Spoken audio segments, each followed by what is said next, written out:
Hi, Eric Yates from Interface Training and Consultancy Limited.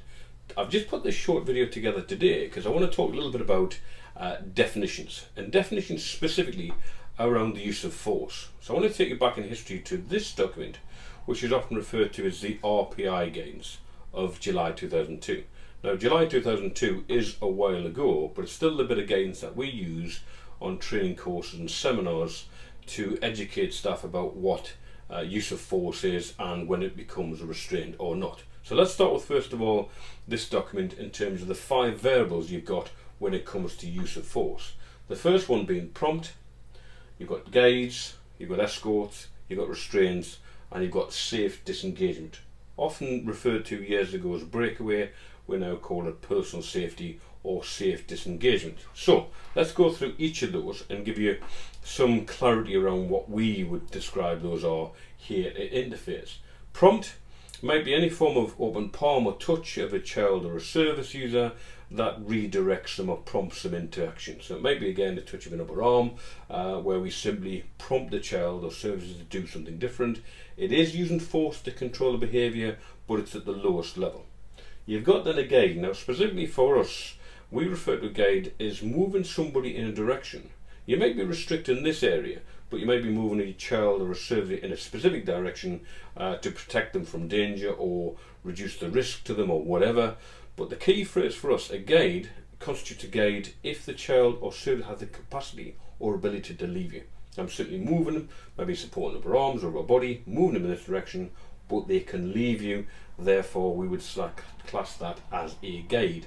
An escort, on the other hand, would be physically holding a client or service or young person in such a way where they can't leave you because you're physically holding, whether it's a recognised technique you've been trained by us or another company, or it might be simply holding the child's hand and the child or adult is coming with you. There's compliance. So there's no significant resistance, maybe a small amount, but generally there's compliance. That would be class an escort. So let's imagine you're moving a service user from point A to point B for whatever reason. We'll come back to reasons and justifications in a moment, but there's a compliance. Now again, holding the child's hand isn't seen as an escort per se, unless of course you're holding the child for the specific reason is to reduce the risk to that child. Often they may run off or put themselves at risk.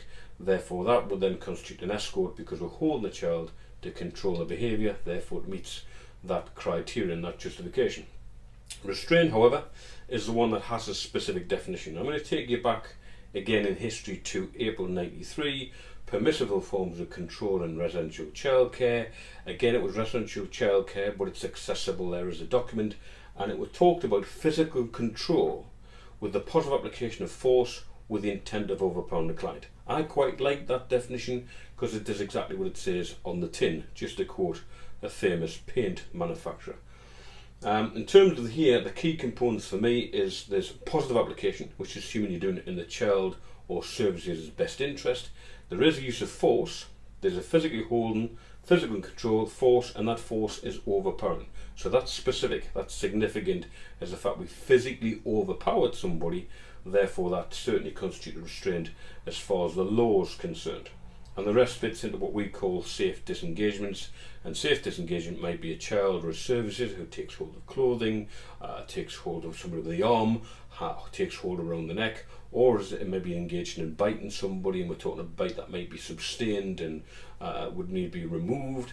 Those are all techniques we would use, or we were trained to use, to disengage from those, which may well cause some mild discomfort for the service user. So this is the first time in government have suggested that some techniques might be associated with mild discomfort or even pain, although it's not justifying or give anybody authority to use pain as part of the technique.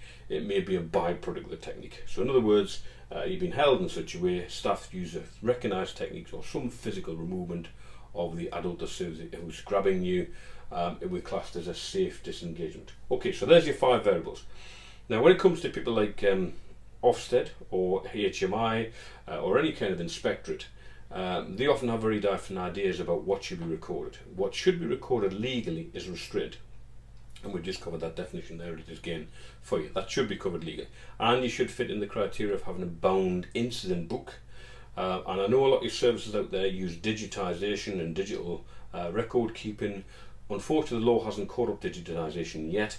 We're still advising services to use a bound incident book of some form of description, either purchased or just devised by yourself, but certainly keep those physical records along with your data records. Okay, so your justification for use of force. Now, whether you record the rest, your prompts, your escorts, your guides, your disengagements, they might be recorded within a child's service of care plan. They could be recorded under part of your documentation or form of communication. We often advise services on how best to do that, but certainly would advise recording it, especially if there's a potential risk of allegations saying that from a child, young person who was not too keen on being touched. Now, justification. Justification again hasn't changed, although there's some advice here on what you should or should not do in terms of your everyday practice.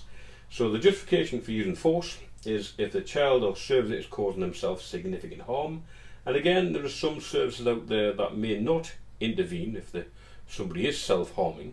So again, take your local advice and local decisions and that multidisciplinary team approach rather than just steam in and stop somebody from self-harming.